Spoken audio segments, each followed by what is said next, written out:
ನಮಸ್ತೆ ವಿದ್ಯಾರ್ಥಿಗಳೇ, welcome to GH info centre. ವಿದ್ಯಾರ್ಥಿಗಳೇ, ಯಾರೆಲ್ಲ SSLC ಅಥವಾ SSLC ನಂತರದ ಕೋರ್ಸ್ಗಳ ಪರೀಕ್ಷೆಯಲ್ಲಿ ಫಸ್ಟ್ ಅಟೆಂಪ್ಟಲ್ಲಿ ಅಂದರೆ ಪ್ರಥಮ ಬಾರಿಗೆ ಪ್ರಥಮ ದರ್ಜೆಯಲ್ಲಿ ಉತ್ತೀರ್ಣರಾದ ವಿದ್ಯಾರ್ಥಿಗಳಿಗೆ ಪ್ರತಿ ವರ್ಷದಂತೆ ಈ ವರ್ಷವೂ ಕೂಡ ಸಮಾಜ ಕಲ್ಯಾಣ ಇಲಾಖೆಯಿಂದ ಪ್ರೈಸ್ ಮನಿ ಸ್ಕಾಲರ್ಶಿಪ್ ಅಂದರೆ ಪ್ರೋತ್ಸಾಹಧನ ಸ್ಕಾಲರ್ಶಿಪ್ ಅನ್ನ ನೀಡಲಾಗುತ್ತಿದೆ. ಸೊ ಈ ಒಂದು ಸ್ಕಾಲರ್ಶಿಪ್ನ ನೀವು ಪಡ್ಕೊಳ್ಬೇಕಂದ್ರೆ ಮೊದಲು ನೀವು ಯಾವ ಯಾವ ಅರ್ಹತೆಗಳನ್ನು ಹೊಂದಿರಬೇಕು ಮತ್ತು ಯಾರೆಲ್ಲ ಅರ್ಜಿಯನ್ನು ಸಲ್ಲಿಸಬಹುದು ಮತ್ತು ಹೇಗೆ ಅರ್ಜಿ ಸಲ್ಲಿಸಬೇಕು ಹಾಗೂ ಅರ್ಜಿ ಸಲ್ಲಿಸಿದ ನಂತರ ಮುಂದೆ ಯಾವ ಕ್ರಮಗಳನ್ನು ತೆಗೆದುಕೊಳ್ಬೇಕು ಅನ್ನುವಂತಹ ಈ ಸಂಪೂರ್ಣವಾದ ಮಾಹಿತಿಯನ್ನ ಈ ಒಂದು ವಿಡಿಯೋದಲ್ಲಿ ನಾವು ಕಂಪ್ಲೀಟ್ ಆಗಿ ತಿಳಿದುಕೊಳ್ತಾ ಹೋಗೋಣ. ಸೊ ಅದಕ್ಕಾಗಿ ನಮ್ಮ ಚಾನೆಲ್ ಸಬ್ಸ್ಕ್ರೈಬ್ ಮಾಡ್ಕೊಳ್ಳಿ, ಆಲ್ ನೋಟಿಫಿಕೇಶನ್ ಆನ್ ಮಾಡ್ಕೊಳ್ಳಿ. ಹೀಗೆ ಇನ್ನು ಹೆಚ್ಚಿನ ಸ್ಕಾಲರ್ಶಿಪ್ ಬಗ್ಗೆ, ಉದ್ಯೋಗದ ಬಗ್ಗೆ ಅಥವಾ ಸರ್ಕಾರಿ ಯೋಜನೆಗಳ ಬಗ್ಗೆ ತಿಳಿದುಕೊಳ್ಳೋಕೆ ನಿಮಗೆ ಸಹಕಾರವಾಗುತ್ತೆ. ಓಕೆನಾ? ಹಾಗಾದ್ರೆ ಮತ್ತೆ ತಡ ಮಾಡ್ತೀರಾ? ಪಟಾಪಟ್ ಸಬ್ಸ್ಕ್ರೈಬ್ ಮಾಡ್ಕೊಂಡ್ರಾ? ಓಕೆ, ಬನ್ನಿ ಇವಾಗ ವಿಷಯದ ಬಗ್ಗೆ ತಿಳಿದುಕೊಳ್ಳೋಣ.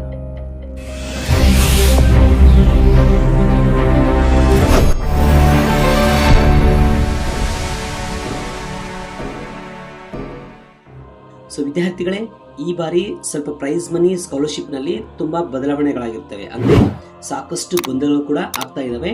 ಆ ಒಂದು ಉದ್ದೇಶದಿಂದ ಈ ವಿಡಿಯೋನ ನಾವು ಮಾಡ್ತಾ ಇರೋದು. ಸೊ ಅದಕ್ಕಾಗಿ ಈ ವಿಡಿಯೋನ ನೀವೆಲ್ಲೂ ಕೂಡ ಸ್ಕಿಪ್ ಮಾಡದೆ ಕೊನೆಯವರೆಗೂ ಕಂಟಿನ್ಯೂಸ್ಲಿ ನೋಡಿ, ಅವಾಗ ನಿಮಗೆ ಈ ಎಲ್ಲಾ ಕ್ಲಾರಿಫಿಕೇಶನ್ ಸಿಕ್ಬಿಡುತ್ತೆ. ಓಕೆನಾ? ಸೊ ಮೊದಲು ನಾವು ತಿಳಿದುಕೊಳ್ಬೇಕಾಗಿತ್ತು ಈ ಪ್ರೋತ್ಸಾಹ ಧನ ಅಂದ್ರೆ ಪ್ರೈಸ್ ಮನಿ ಸ್ಕಾಲರ್ಶಿಪ್ ಅಂದ್ರೆ ಏನು ಅನ್ನೋದ್ರ ಬಗ್ಗೆ ತಿಳಿದುಕೊಳ್ಳೋಣ. ವಿದ್ಯಾರ್ಥಿಗಳೇ, ಪ್ರೈಸ್ ಮನಿ ಸ್ಕಾಲರ್ಶಿಪ್ ಅಂದ್ರೆ ನೀವು SSLC, PUC, ಡಿಗ್ರಿ ಅಥವಾ ಇನ್ನು ಯಾವುದೇ ಕೋರ್ಸ್ಗಳನ್ನ ಸಂಪೂರ್ಣವಾಗಿ ಪೂರ್ಣಗೊಳಿಸಿದ ನಂತರ, ಫಾರ್ ಎಕ್ಸಾಂಪಲ್ PUC ಮಾಡ್ತಾ ಇದ್ರೆ ಫಸ್ಟ್ PUC ಮತ್ತು ಸೆಕೆಂಡ್ PUC ಈ 2 ವರ್ಷಗಳನ್ನ ಸಂಪೂರ್ಣವಾಗಿ ಪೂರ್ಣಗೊಳಿಸಿದ ನಂತರ, ಅಥವಾ ಡಿಗ್ರಿ ಮಾಡ್ತಾ ಇದ್ರೆ ಅಥವಾ ಇನ್ನು ಯಾವುದೇ ಕೋರ್ಸ್ ಮಾಡ್ತಾ ಇದ್ರೆ ಆ ಒಂದು ಕೋರ್ಸ್ಗಳಲ್ಲಿರುವ ಎಲ್ಲಾ ಸೆಮ್ಗಳನ್ನ ಅಥವಾ ವರ್ಷಗಳನ್ನ ಕಂಪ್ಲೀಟ್ ಆಗಿ ಪೂರ್ಣಗೊಳಿಸಿ ಫೈನಲ್ ಅಗ್ರಿಗೇಟ್ ಅಂದ್ರೆ ಫೈನಲ್ ಪರ್ಸೆಂಟೇಜ್ ಬಂದ ನಂತರ ಸಲ್ಲಿಸುವಂತಹ ಸ್ಕಾಲರ್ಶಿಪ್ ಇದಾಗಿರುತ್ತೆ. ಓಕೆನಾ? ಓಕೆ ವಿದ್ಯಾರ್ಥಿಗಳೇ, ಇವಾಗ ನಾವು ಮೊದಲು ಅರ್ಜಿ ಸಲ್ಲಿಸಬೇಕು ಅಂದ್ರೆ ಯಾವ ಯಾವ ಅರ್ಹತೆಗಳು ಹೊಂದಿರಬೇಕು ಅನ್ನೋದ್ರ ಬಗ್ಗೆ ತಿಳಿದುಕೊಳ್ಳೋಣ. ಸೊ ಫಸ್ಟ್ ಪಾಯಿಂಟ್ ಬಂದ್ಬಿಟ್ಟು, ಪ್ರಥಮ ಬಾರಿಗೆ ಪ್ರಥಮ ದರ್ಜೆಯಲ್ಲಿ ಪಾಸ್ ಆದಂತಹ ವಿದ್ಯಾರ್ಥಿಗಳಿಗೆ ಮಾತ್ರ ಈ ಒಂದು ಅವಕಾಶವಿರುತ್ತೆ. ಸೊ ನಿಮ್ಮ ಕೋರ್ಸ್ ಕಂಪ್ಲೀಟ್ ಆದ್ಮೇಲೆ ನಿಮ್ಮ ಅಗ್ರಿಗೇಟ್ ಅಂದ್ರೆ ನಿಮ್ಮ ಫೈನಲ್ ಪರ್ಸೆಂಟೇಜ್ 60% ಹೆಚ್ಚು ಅಂಕ ಪಡೆದವರಿಗೆ ಮಾತ್ರ ಅರ್ಜಿ ಸಲ್ಲಿಸಲು ಅವಕಾಶವಿರುತ್ತೆ. ಇನ್ನು ಸರ್ಕಾರದಿಂದ ಮಾನ್ಯತೆ ಪಡೆದ ಪ್ರೈವೇಟ್ ಕಾಲೇಜ್, ಗೌರ್ಮೆಂಟ್ ಕಾಲೇಜ್ ಅಥವಾ ಗೌರ್ಮೆಂಟ್ ಏಡೆಡ್ ಕಾಲೇಜ್ಗಳಲ್ಲೂ ಕೂಡ ಓದಿದವರು ಅರ್ಜಿಯನ್ನ ಸಲ್ಲಿಸಬಹುದು. ಪ್ರಸ್ತುತ ಸಾಲಿನಲ್ಲಿ ಪರೀಕ್ಷೆಯಲ್ಲಿ ಪಾಸ್ ಆದಂತಹ ವಿದ್ಯಾರ್ಥಿಗಳಿಗೆ ಮಾತ್ರ ಅರ್ಜಿ ಸಲ್ಲಿಸೋದಕ್ಕೆ ಅವಕಾಶವಿರುತ್ತೆ. SC ಮತ್ತು ST ಸಮುದಾಯಕ್ಕೆ ಸೇರಿದ ವಿದ್ಯಾರ್ಥಿಗಳು ಮಾತ್ರ ಅರ್ಜಿ ಸಲ್ಲಿಸಲು ಅವಕಾಶವಿರುತ್ತೆ. ಓಕೆನಾ? ಸೊ ಇಷ್ಟು ಅರ್ಹತೆಗಳನ್ನ ಹೊಂದಿದವರು ಅರ್ಜಿಯನ್ನ ಸಲ್ಲಿಸಬಹುದು. ಓಕೆ, ನೆಕ್ಸ್ಟ್ ಇವಾಗ ನಾವು ಈ ಅರ್ಜಿ ಸಲ್ಲಿಸಬೇಕಂದ್ರೆ ಯಾವ ಯಾವ ದಾಖಲೆಗಳನ್ನ ಹೊಂದಿರಬೇಕು ಅನ್ನೋದ್ರ ಬಗ್ಗೆ ತಿಳ್ಕೊಳ್ಳೋಣ. ಸೊ ಫಸ್ಟ್ ಪಾಯಿಂಟ್ ಬಂದ್ಬಿಟ್ಟು SSLC ಮಾರ್ಕ್ಸ್ ಕಾರ್ಡ್, ನಂತರ ನೀವು ಉತ್ತೀರ್ಣರಾದ ಪ್ರಸ್ತುತ ಮಾರ್ಕ್ಸ್ ಕಾರ್ಡ್ ಅಂದ್ರೆ PUC ಮುಗಿಸಿದ್ರೆ PUC ಮಾರ್ಕ್ಸ್ ಕಾರ್ಡ್ ಅಥವಾ ಡಿಗ್ರಿ ಮುಗಿಸಿದ್ರೆ ಡಿಗ್ರಿ ಎಲ್ಲಾ ಸೆಮ್ ಮಾರ್ಕ್ಸ್ ಕಾರ್ಡ್ ಬೇಕಾಗುತ್ತೆ. ನಂತರ ನಿಮ್ಮ ಆಧಾರ್ ಕಾರ್ಡ್, ನಿಮ್ಮ passport size photo, bank passbook, ಜಾತಿ ಮತ್ತು ಆದಾಯ ಪ್ರಮಾಣಪತ್ರ, ಆಧಾರ್ ಕಾರ್ಡ್ ಲಿಂಕ್ ಇರುವ ಮೊಬೈಲ್ ನಂಬರ್. ಸೊ ಇದರಲ್ಲಿ ತಿಳಿಸಿದಂತಹ ಯಾವೊಂದು ಡಾಕ್ಯುಮೆಂಟ್ಸ್ ನ ಕೂಡ ನೀವು ಮಿಸ್ ಮಾಡದೆ ಸರಿಯಾಗಿ ರೆಡಿ ಇಟ್ಟುಕೊಂಡು ಅರ್ಜಿ ಸಲ್ಲಿಸಿ. ಓಕೆನಾ? ಸೊ ನಾವು ಇವಾಗ ಅರ್ಜಿಯನ್ನ ಆನ್ಲೈನ್ ಮುಖಾಂತರ ಹೇಗೆ ಸಲ್ಲಿಸಬೇಕು ಅನ್ನೋದ್ರ ಬಗ್ಗೆ ತಿಳಿದುಕೊಳ್ಳೋಣ. ಸೊ ವಿದ್ಯಾರ್ಥಿಗಳೇ, ನಾವಿಲ್ಲಿ ಗಮನಿಸಬೇಕಾದಂತ ವಿಷಯ ಏನಂದ್ರೆ, SC ವಿದ್ಯಾರ್ಥಿಗಳಿಗೆ ಸಮಾಜ ಕಲ್ಯಾಣ ಇಲಾಖೆಯ ವೆಬ್ಸೈಟ್ ನಲ್ಲಿ ಅಂದ್ರೆ www.swdservice.karnataka.gov.in ಗೆ ಭೇಟಿ ನೀಡಿ ಅರ್ಜಿ ಸಲ್ಲಿಸಬೇಕು. ಮತ್ತು ST ವಿದ್ಯಾರ್ಥಿಗಳು ಮಹರ್ಷಿ ವಾಲ್ಮೀಕಿ ಇಲಾಖೆ ಅಂದ್ರೆ www.twd.karnataka.gov.in ಗೆ ಭೇಟಿ ನೀಡಿ ಅರ್ಜಿ ಸಲ್ಲಿಸಬೇಕು. ಸೊ ಇವಾಗ ನಾವು ಈ ಅರ್ಜಿ ಸಲ್ಲಿಸುವಂತಹ ಮಾಹಿತಿಯನ್ನ ಸ್ಟೆಪ್ ಬೈ ಸ್ಟೆಪ್ ತಿಳ್ಕೊಂತ ಹೋಗೋಣ. ಮೊದಲನೇದಾಗಿ, ಸೊ ನಿಮಗೆ ಸಂಬಂಧಪಟ್ಟಂತಹ ವೆಬ್ಸೈಟ್ಗೆ ಭೇಟಿ ನೀಡಿ ಪ್ರೈಸ್ ಮನಿ ಸ್ಕಾಲರ್ಶಿಪ್ ಎನ್ನುವಂತಹ ಆಪ್ಷನ್ ಮೇಲೆ ಕ್ಲಿಕ್ ಮಾಡಿ. ನೆಕ್ಸ್ಟ್ ಪೋಸ್ಟ್ ಮ್ಯಾಟ್ರಿಕ್ ಸೆಲೆಕ್ಟ್ ಮಾಡ್ಕೊಳ್ಳಿ.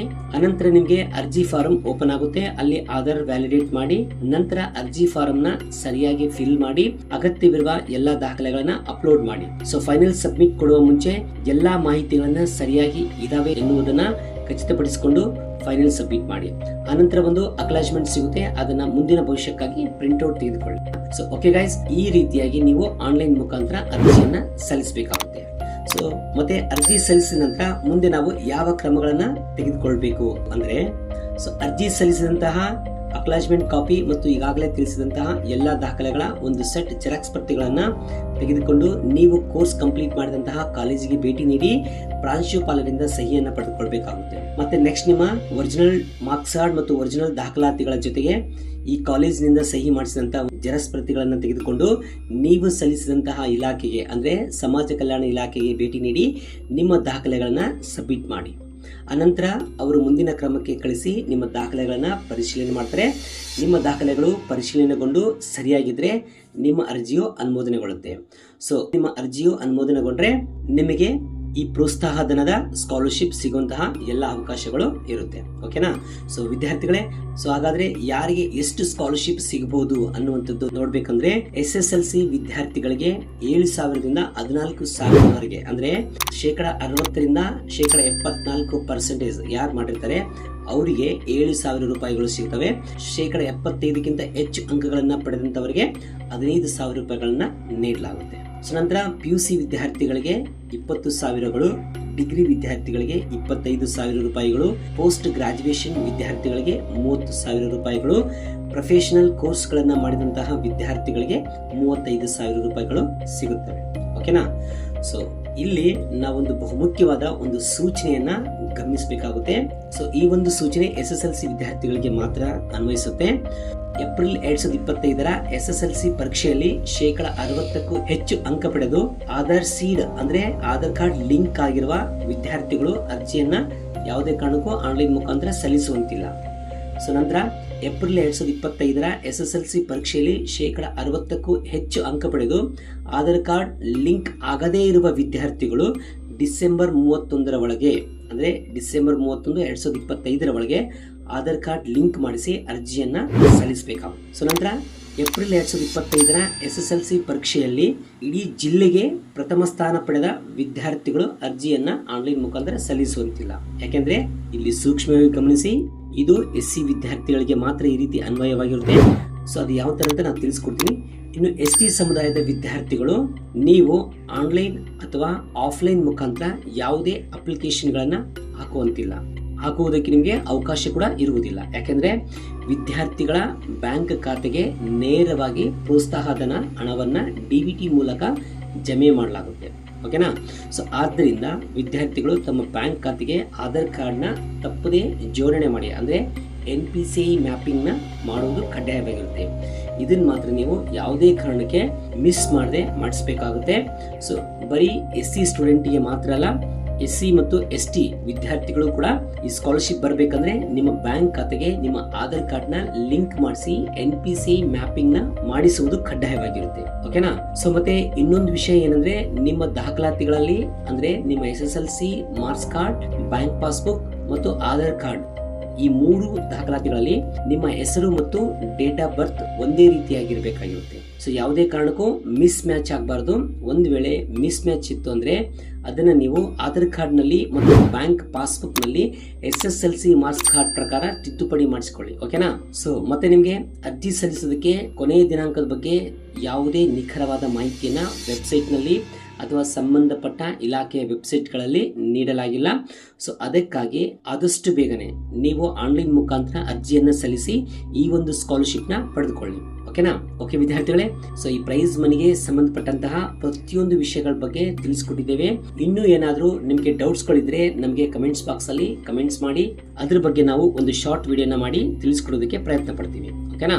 ಸೊ ಓಕೆ ಸ್ನೇಹಿತರೆ, ಹೀಗೆ ಇಂತಹ ಉಪಯುಕ್ತ ಮಾಹಿತಿಗಳ ಬಗ್ಗೆ ತಿಳ್ಕೊಳ್ಬೇಕಾದ್ರೆ ತಪ್ಪದೆ ನಮ್ಮ ಚಾನೆಲ್ ನ ಸಬ್ಸ್ಕ್ರೈಬ್ ಮಾಡ್ಕೊಳ್ಳಿ. ಫೇಸ್ಬುಕ್ ಯೂಸ್ ಮಾಡೋರು GH info centre Facebook page ನ ಫಾಲೋ ಮಾಡಿ. ಅಥವಾ ಇದಕ್ಕಿಂತ ನಿಮಗೆ ಇನ್ನೂ ಈಸಿಯಾಗಿ ಮಾಹಿತಿ ಸಿಗ್ಬೇಕಂದ್ರೆ ನಮ್ಮ GH ಇನ್ಫೋ ಸೆಂಟರ್ ಎನ್ನುವಂತಹ ವಾಟ್ಸ್ಆಪ್ ಚಾನಲ್ ಕೂಡ ಇದೆ.